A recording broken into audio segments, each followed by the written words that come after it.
levantou o braço e apontou para o fim do celeiro. E então eu vi uma figura em forma de pessoa que estava pegando fogo e caminhando em nossa direção.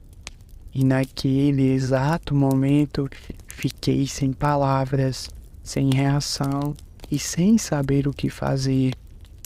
Por algum momento cheguei a pensar que estava sonhando, mas não, aquilo era real.